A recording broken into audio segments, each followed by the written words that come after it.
Please give your perspective on why polyamory is bad for the individual and society.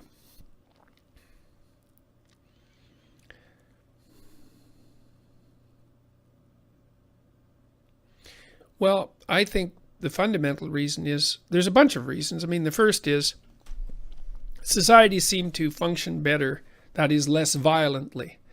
Let's say, when there's one woman per man, if there's many women per man, there aren't many women for every man.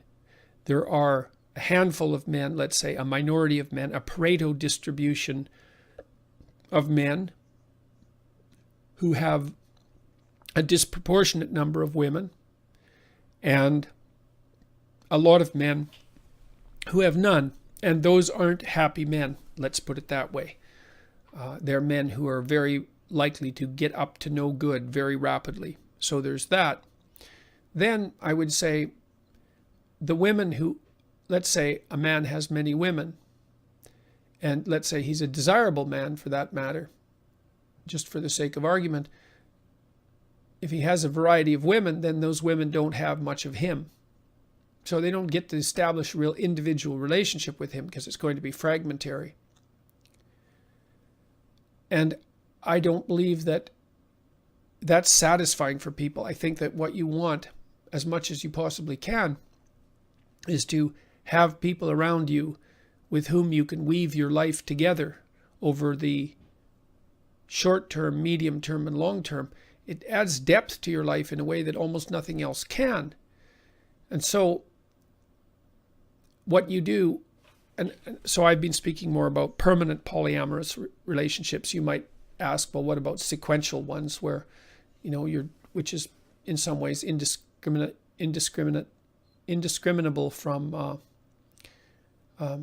from just casual sleeping around. I think the problem with that is that to sleep around casually is to imply that sex is casual. To imply that sex is casual is to assume implicitly that it can be divorced from the rest of life, emotional life, motivational life, values, all of that. And you can divorce it, but you pay a big price for that. I think the price you pay is like virtual. The word psychopathic keeps leaping to mind. Yeah, good old Freud. You have to reduce a person to the casual pleasure of a transient sexual interaction in order to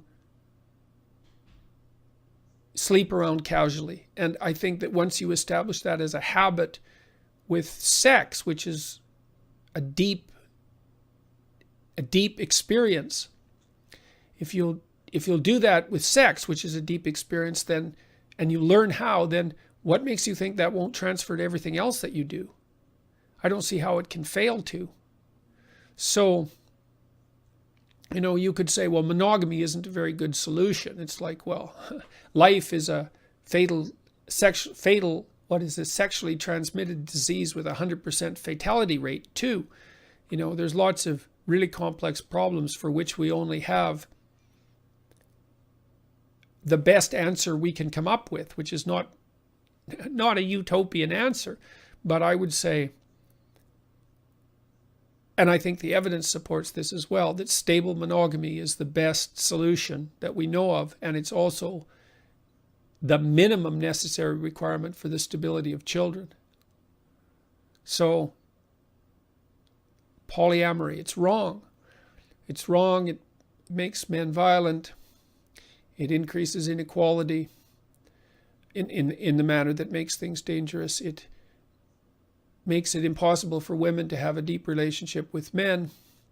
It facilitates the, the transformation of sex into something casual, and then that spills out into the rest of the world.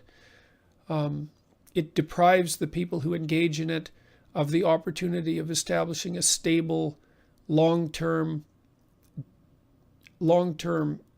mutually satisfying. It's more than that. mutually beneficial relationship, you know, because a good marriage, the people in it gain more than, they're more than twice as good, right? The benefits aren't precisely linear. So you lose that, it destabilizes the situation for children. There you go, man. That's a lot of things that aren't about it that aren't good. That's for sure.